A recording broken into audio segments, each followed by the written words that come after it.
Um, awesome. Thanks for the introduction, and thanks for having me. And thanks to Jeff for connecting me with Miranda and Artly World. And thanks for everyone for coming. Oh, there we go. I really see the role of the artist as a disruptor, as a truth teller, as an experimenter. And these are some of the art pieces that I really love. So here, these first three are pieces by Lee Miller. She was a surrealist photographer, and she also did a lot of war photography during World War II. And so she did a lot of art as like reaction and rebellion to the times. So you can see that's her in Hitler's bathtub, which is really badass. Read the background on that if you're interested. I also love like really abstracted and experimental art. So this is Christina Quarles, and this is futurist art as well. And also really like interactive and playful art. And my sister's here, and she's the wonderful person where we go to art museums, and she just like wants to like get as close to the art as possible, which is awesome. But you know, sometimes you like set off alarms in certain museums because you just want to be like resonant with the art. And so what I love is really like these interactive, like playful art spaces as well. This is a picture of Team Lab, which you might have heard of. They are an artist group out of Tokyo, and they do really fun, immersive, interactive, playful exhibits. And so these are kind of, and then this is Latoya Hobbs, which my partner and I went and saw her work in Nashville actually a few weekends ago, and she actually uses like printmaking techniques as the art object, so it's very textured and embodied. So these are kind of some of the art pieces that are inspiring to me as far as making art. But I'd like to revisit the photographers specifically. Lee Miller, I also love like Dorothea Lange, all of these other photographers. And I want to revisit them because I think there's a lot of questions in the AI and art space that also relate to when photography first came out as a medium. A lot of people were saying like when photography first came out, like painting is dead, like it's gone, right? Like it doesn't matter as a medium, but obviously Christina Quarles still paints, and like all of these people still paint, right? So really, I'm interested in the space of AI and art as how do we not just scrap all other art is dead, but really how do we use AI as tools and as a medium in itself, and how can we really use these to create things that have not been created before, and like really expand the boundaries of what art can be and really preserve our artistic visions in ethical ways that move beyond these sort of generative AI silos that we talk about in this space. And so I want to point out Lee Miller in particular, like her work is very textured, it's very feminist, it's very juxtaposed and really embodied. And I think you can do the same with AI. So I'll go into that a little bit later. But again, this really depends on using AI and shaping it as a tool. And in regards to that, I'm very uninterested, and maybe you feel differently, but for me, I'm just so uninterested in autocomplete and mimicry types of AI. I think that they're the easiest to use, and they've done a great job with the interfaces, but I'm uninterested in using these tools as text to image or image to image. Let's just generate something that mimics Dali's style, or like, let's just use this and call it art in itself. But really, I'm interested in AI as, first of all, a co-creator. So how can you use it as like an assistant to expand your own style and your own work? And then also AI as a tool for input and creativity and interactivity. And how do you really use that to create conversations between the viewer and the artist and really reflect that interactivity and bring that into new spaces? So this kind of brings us to the central question of the talk, which is how can you ethically incorporate AI in these ways into your art or art making process without sacrificing your artistic vision? Before we do that, before I go into some of these art pieces, I just want to do a brief overview on AI. Some of you might be in tech, some of you might be artists, some of you might not do either, which is totally fine, but I do think it's really important to kind of democratize this information because I think a lot of the discourse surrounds AI as a sentient being that's going to take over the world, and that might be a question in the future, but it's not right now. I think it's gatekept a lot, and there's a lot of jargon around it, and there shouldn't be. And that's just coding people and software engineers and people in tech like kind of wanting to gatekeep that a little bit. And so I just want to do a brief overview of like what are we really talking about when we talk about AI. So as I said, a lot of the discourse right now in AI and art centers around generative AI.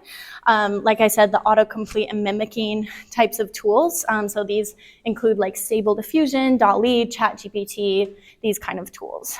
And I'm just uninterested in using these tools in their out-of-the-box state. So just like that means just when you just pull them up on your web and just use them straight up. No questions asked. And this is mainly due to privacy concerns and also commoditization and plagiarism disguised as democratization. We can get into that later, but the discourse of the ethics around these copyright laws are really important. I'm not a lawyer. I need people to do that. That's not my area of expertise. And as a software engineer, I'm like, yeah, big tech is trying to steal your data and profit from it. That's the situation. And you shouldn't have to do free labor for them, but that's a whole other conversation. And so I'm really interested in moving beyond this conversation. So how do we go from out of the box generative AI tools, so these autocomplete mimicking creator tools, and really move AI systems into a place of how are they used as a tool? How are they used as a medium? How might they be used as part of your creative process? So some examples of this might be, how do you use them as an input? So like the way that you would use a paint or a paintbrush. How do you generate unexpected outputs from them? How do you use them to translate or make layers in your art making process? How do you use them for embodiment in interactivity? Or how do you extend your own creativity? So I'll explain some tangible ways artists are doing this because, again, STEM literacy is important. And also examples of people actually doing this are really important. So just briefly, the kind of, going back to the generative AI, the two kinds of generative AI that we generally talk about all AI that exists right now. There's 4 different types of AI that people generally talk about, which are reactive machines, limited memory machines, theory of mind, and self-aware. These 2 at the top exist. Those are tools that we have right now. These 2 might exist someday. They don't exist right now. So self-aware AI would be like R2-D2 style robots. They're aware of themselves and others, the environment, etc. Theory of mind generally means they can read your emotions. They're picking up on that. They're kind of a step towards self-aware, but those don't exist right now. So when we're talking about ML, generally people mean reactive machines, which would be like, here's your purchase history. Or if you watched Barbie movie or Lady Bird, you might like other Greta Gerwig movies, right? So this is like big statistics is how you can kind of think of it. Limited memory machines is generally what we're talking about when we talk about generative AI. That's a subset. And this is machine learning. And generally it's deep learning is what most of these structures are. So this is like ChatGPT, DALL-E, computer vision, Spotify algorithms, that kind of thing. And these can be used for object recognition. They can be used for language modeling, lots of different things. But the big point I want to make here is that AI is not a sentient being. It can recognize patterns. It, as it exists right now, does not make meaning from those patterns, which is really important that as artists, we recognize that we are still in charge of making meaning from these. So, as I said before, generative AI is sort of a subset of deep learning. AI is generally the term that we use to refer to the whole field. And then within that, we have machine learning, which is how machines learn and make decisions. And then we have deep learning, which is generally all the jargon that you hear. So that's going to be like, people are going to say CNNs, LLMs, RNNs, transformers, GPT, like all of these acronyms, a lot of them fall into the deep learning space. And generative AI is a subset of that. So basically the way that these work is that they loosely mimic a human brain. So they're trained on inputs, and they get to an output, so that would be your solution, and then they learn different things in between. So an example of this is the example that I was using the other day was inputs. So the problem space might be, I'm trying to get home safely at night, okay? So as a human, I might say, okay, I have all these experiences of getting home. That would be my input layer, all these different experiences. The output layer is, I'm trying to get home safely, right? And as a woman, right, maybe the way that I learn from that experience is gonna be different than like as a man walking down the street at night or something. And each of these layers is kind of a different piece of learning. So for example, like this might be if I walk home alone or drive, or different ways I can get home. And then this might be, do I go home with a friend, or do I go home by myself? That kind of thing. Maybe this is like, do I go home at night, or do I go home in the morning? So I'm learning from all these layers and weighting them as I make those decisions. Other examples of this might be making music. So your input layers might be all the experiences you have of making music, and then it learns different layers of that to get to the proper symphony that you're trying to create. There's lots of different examples of this. But you can start to see here how this starts to mimic a human brain, and the logic that we use really it really depends on your inputs and outputs. And so that's what we're talking about when we talk about neural networks. And again, this is like a vast simplification. So there's lots of other issues in here. But that's kind of a vast simplification of how they're learning. So in the context of, say, text or image-to-image models, right, it's learning. Each of these layers is saying, okay, maybe it's learning the lines of an abstract drawing, or maybe it's learning the colors, all of these different pieces. But the issue with this is that it's a black box most often, so we don't really know the logic that it took to get there. It can also create algorithmic bias, and there's a risk that it could plagiarize other people's works, and it just goes kind of straight through, and it doesn't really change anything. So there's lots of different ethical issues around this, but that's kind of a brief overview of how it works. So here are some examples. So how can we incorporate these models into our work? And specifically with generative AI, it is a subset of a neural network, but basically you're trying to create data that mimics the data set that you had before. And so that's how kind of some of these generative tools work. So DALL-E 2, ChatGPT, it's trying to mimic the English language. What's the statistically most likely next word? How can I make an image that fits in with the data set of DALL-E's work based on what I've learned? All of these types of things, right? But then we have these other neural networks, and there's lots of really cool applications for art within these. So some examples might be robots, so I'll go into some examples of that, how you can use that in your work. And then there's object recognition. So this is like showing bicycle, building, humans. You can see like if they're moving or not with videos and images. And then this is actually me testing some media pipe is what it's called. And it's a neural network that recognizes face and hands and body pose, lots of other different kinds of things. And we can really co-opt these for different purposes within our art. I'll come back to this and kind of show you a small demo of the body pose and how you could use that in your own work.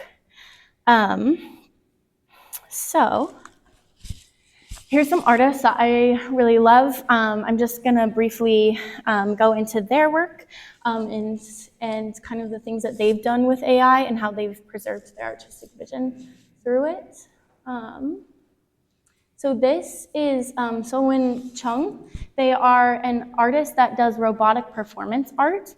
And what they've done is trained their robots on only their own artistic data. So they've had, I think they're maybe in their 30s or 40s, so maybe they have 20 years, say, of paintings that they've done and of work that they've done. And so what they do is they've trained these robots to know the styles and know how their work is made and what their style is. And so by doing this, they've avoided the plagiarism question, right? They're not training it on other people's work. It's primarily their own work. And they've also been able to expand their creative vision. So they do performance art where perhaps they make a line and then the robot makes another line. So it adds this layer of unexpected into this. So you can do this, maybe you don't want to build your own robot, but maybe you use it as an assistant, and you can actually train your own data. And if you are interested in this, come talk to me. I'm really interested in how do you make these models like usable for artists, and really be able to preserve your artistic vision and expand it as sort of an assistant or a co-creator. So their work is very interesting. Just absolutely love the stuff they've done. There's lots of TED Talks and everything that this artist has done. Another robotics artist and academic is Madeline Gannon. She's on sabbatical right now, but she is known as the robot whisperer. I'm sorry, this isn't a great video, but essentially, she develops, she builds robots that do things that robots aren't supposed to do. So instead of making them like to replace humans, she makes them to interact with humans. So again, sort of as an assistant. And she also uses this, you can see here, how do you use robots to like move kinetic sculptures and really move different types of matter through space in this very physical way, which I really love. And she actually builds choreo robots, which is in other open source tools for human-robot interaction. So again, really just building on AI as an assistant, but also really into this physical space. So definitely check out her work as well. And then Carol Riley, for musicians in the room, has done, make this bigger.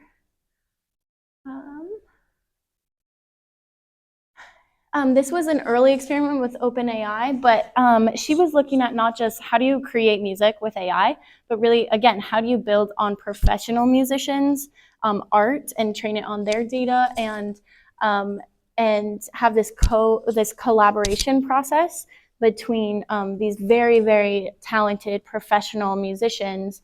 And you can see here, this is a human, and then as the video goes on, I'm sorry about the sound here, but basically you can start to see when AI comes in. And so you're creating a symphony from both AI and human inputs. So again, just preserving that artistic profession, really. And then this gets more into visual arts. And this is Dr. Natrice Gaskins. And she's really interesting because she does use some of these out-of-the-box tools like Midjourney, but she uses it as simply a step in her creative process. So she studies techno-vernacular creativity is what she calls it, and Afrofuturism, and she does parametric AI art. So that's what this is. So what she does is she takes an oil painting such as this one that she did herself. So, you could be a painter, you could be a writer, that kind of thing. And really, she puts it through Midjourney, but then abstracts it with her own parametric equation. So using math to then abstract it beyond that. And so her process is really beautiful because, again, it's putting AI as a tool and not as the creator itself. And so it's really a step in the process rather than the creator itself. Others who do really cool work in this space are Kate Crawford. She has some stuff at MoMA. Refik Anadol, you probably know him. And Ikin Ijeoma. I'm sorry, I'm quite bad at these names, and I apologize if I butchered any of them. So that's kind of what other people have worked on. And while I find this sort of co-creation process really cool, my work more centers on how do you use AI as an input and as part of the process in your art? And so I like to disrupt the idea that data and efficiency is the ultimate goal of code. I like to disrupt this idea that logic is purely objective. And I like to work with abstraction, experimentation, embodiment, and sort of glitches and unexpected interactions. So again, how are you blurring the boundaries between artist and viewer using AI? That's really what I'm interested in. And how do you create these conversations between the viewer and the artist in ways that are sort of unexpected? And so what I do a lot is I use machine learning as input for the art or to warp the art itself.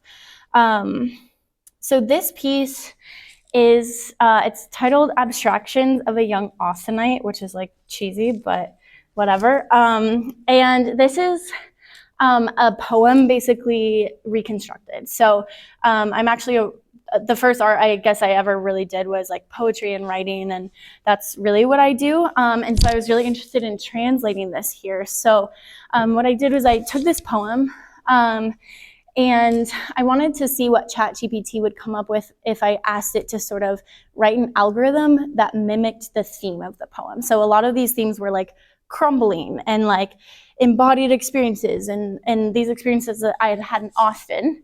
But I didn't want it to like, scoop my data in with the rest of its data as it was. So I wanted to obscure it. So what I did was I kind of scrambled it according to like this crumbling theme that I had within the poem.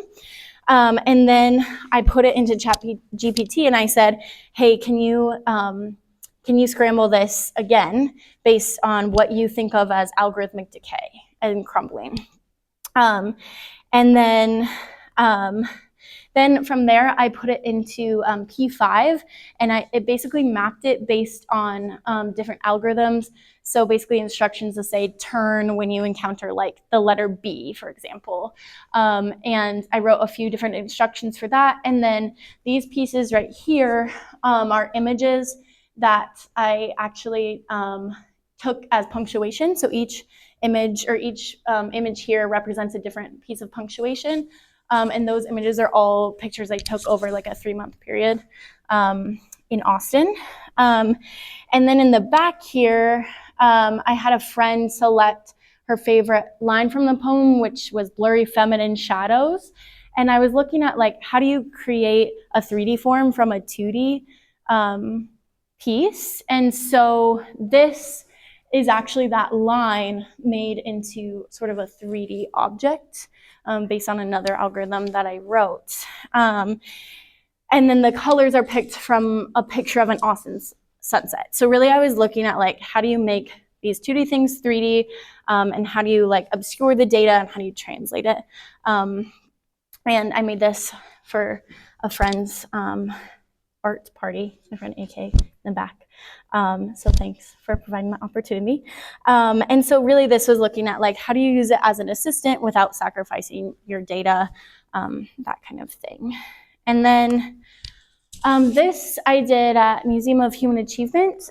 This was called Fragments of a Digital Memory. And so basically I was using AI to randomly select lines from an audio recorded discussion that all of the artists at the residency had about technology and humanity. And then I was also using, you can't quite see it here, but basically I was using a machine learning library, that one that was like my face and like my thumbs up, to take human input. So you could make like a peace sign, or you could make just different hand signs, and it would change the X, Y, and Z of those letters, or it would change the way that the objects were floating. And then these objects kind of floating in the front were actually 3D objects turned into 2D space, and those were all like objects that held emotion for each of the artists there. So it was really looking at how do you use AI to control emotion and as input, and really, again, blend that conversation between the viewer and the artist. And then this is a really cool video that, again, my friend AK made. And we built an installation. We've built 2 installations together. One is this rain room piece, and then the other is a room of silence. And so these were really looking at how do you use, again, machine learning as input into the space. So I'll just play this video real quick. So this was for a silent disco. And AK built all of the physical pieces. He's done some really, really cool work there. And this was really a 3D space. So this is 3JS, which is a library that you can use to do 3D on web. And it was rain particles. So again, using hand gestures, but this time it was also hand position to then affect how fast the rain fell, or how slow the rain fell, or change the color of the rain particles, that kind of thing. And it was just really playful. And my partner actually found a glitch in it where like you could make the rain particles reverse, which I thought was really fun. And then this is the room of silence, which I was quite tired when we did the interviews for this, because we had been grinding to finish this. This is also with AK and our friend Ben. And so this was looking at how do you communicate to others without using words. And so these particles, this was a 2D particle installation that mimicked sound frequency data that Ben had found. And we were looking at how do you communicate your idea of a future society. So we had 3 different questions, and these little glowing boxes had different inputs. So one was like temperature sensor to mimic climate change. One was a dial to talk about community, and one was, again, hand gestures to communicate your ideas about artificial intelligence and opportunities. And so it was just really fun. And again, it just blurred the lines between like people in the room, but also artists, and really using, again, AI and like these tech tools as input to like change the outputs that you could get and that you could find. And people just had a lot of fun just playing with it and exploring that. So those are kind of the main ways that I've used this as a tool in my creative process. These are a few pieces that I have coming up. So I don't know what it's going to be called yet, but I'm doing an installation in March for in a big room, and it's going to be immersive and use body pose detection. So again, an AI algorithm to recognize that. And then I have a series coming up that I'm starting now called Experimental Vessels. If you guys saw Poor Things, it's based on that. But this is really about a lot of female data is just simply seen as like not male, which is not what being female is, but that's how a lot of our data shows up. And so I'm really interested in kind of combining all of these different ideas of how do you translate 2D to 3D, and how do you use AI to gather emotion or body pose, and like mimic these different ways that women move through the world, and how that shapes how you navigate the logic of your life, how you navigate these physical and digital spaces. And so I've been taking this data on being female and making it into poetry, and then using 2D to 3D algorithms to translate these into 3D objects. And then as a part of that process, this is the AI piece, with emotion recognition and body pose to really form those 3D pieces into new objects that are reflect emotion and reflect body. And so really it's exploring this idea of like translation, data embodiment, emotion, and how you move through physical and digital spaces as a woman. So that's what I have coming up. And so finally, to wrap up, thank you all for bearing with me here. There we go. Don't know where my room is. So if you are an artist, how can you incorporate this into your work? You can use these libraries. There are tools such as Meetup, which is what I used in a lot of these installations to get hand gesture recognition. You can also do audio recognition, sentiment analysis of text, so emotions, that kind of thing, audio classification. So you can really use this as a step in your creative process, or as input into your creative process. And then there's also a lot of open source co-pilots, or open source AI, which tend to be a little bit more accessible and transparent than like your traditional GPT models. So a really good example of that is Bloom by Hugging Face. They founded that piece based on the responsible AI license, and sustainability and collaboration and all of these things.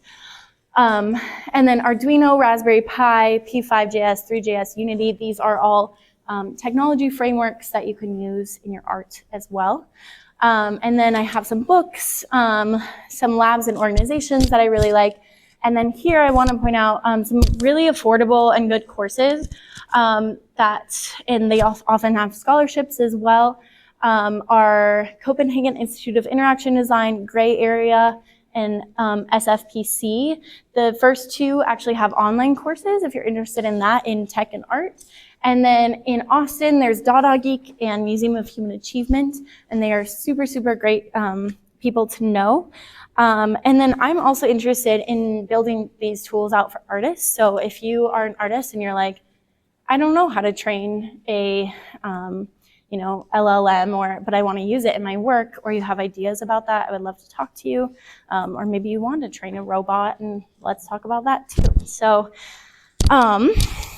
yeah, so I'm just really interested in making that useful for artists. And here is my contact info. If you need it, I do not have social media, but you can email me. So